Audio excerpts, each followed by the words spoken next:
Voici la deuxième partie de la factorisation par la méthode de la différence au carré. Donc, on se rappelle que quand on utilise la différence au carré, c'est que c'est un binôme, premièrement, et que les deux termes sont au carré.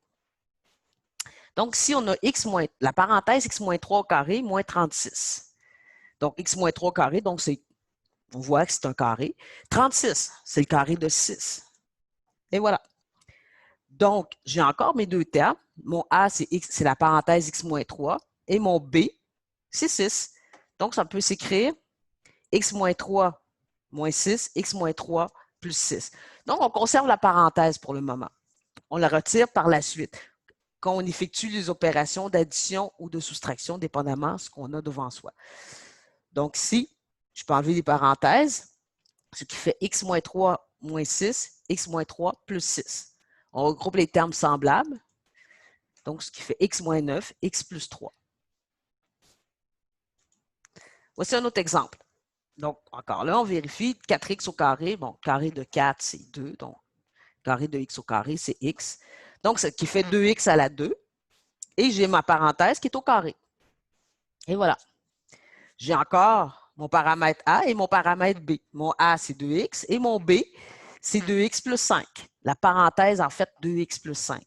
Donc, je peux encore l'écrire 2x plus 5 moins la parenthèse 2x moins la parenthèse 2x plus 5, 2x plus la parenthèse 2x plus 5.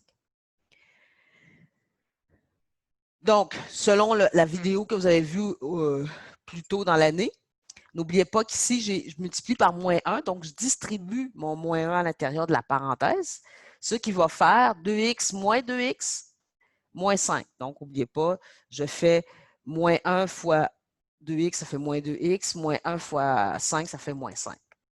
Ici, bon, je n'ai aucun changement à faire, je multiplie par 1 en fait. Donc, j'enlève les parenthèses. Je fais comme tout à l'heure, je regroupe les termes semblables. 2x moins 2x, bon, ça fait 0, moins 5. 2x plus 2x, ça fait 4x plus 5. On poursuit. Donc, encore là, je vérifie. 9, est-ce que c'est le carré de quelque chose? Tic, tic, tic, tic, tic. Oui, c'est le carré de 3. 3 au carré. Et voilà, j'ai encore le même procédé. J'ai mon paramètre A et j'ai mon paramètre B. Donc, la parenthèse 3x plus 2 moins 3, 3x plus 2 plus 3. Je retire les parenthèses, je distribue les moins 1 s'il faut, les plus 1. Donc, ici, c'est assez simple, donc ça fait moins 3. Je regroupe les termes semblables. Donc, ici, c'est les termes constants qui sont semblables. Donc, ce qui fait 3x moins 1, 2 moins 3, n'oubliez pas que ça fait moins 1. Et 2 plus 3, ça fait un beau 5. 3x plus 5. Et voilà, un petit dernier pour faire la route. Donc, ici, j'ai x au carré, donc c'est le carré de x. 2x moins 3, bon, la parenthèse déjà au carré. Ce qui fait x moins 2, la parenthèse 2x moins 3, x plus la parenthèse de x moins 3. Donc, petit rappel, j'ai un moins devant la parenthèse, donc je distribue mon moins 1. Donc, moins 1 fois 2x, ça fait moins 2x. Et moins 1 fois moins 3, ça fait plus 3. N'oubliez pas que 2 moins multipliés ensemble devient positif.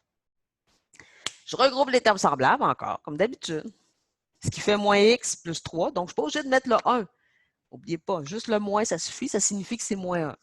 X plus 2x, ça fait 3x moins 3. Ici, là, je dis, ah, ben, j'ai terminé. Non, non, non.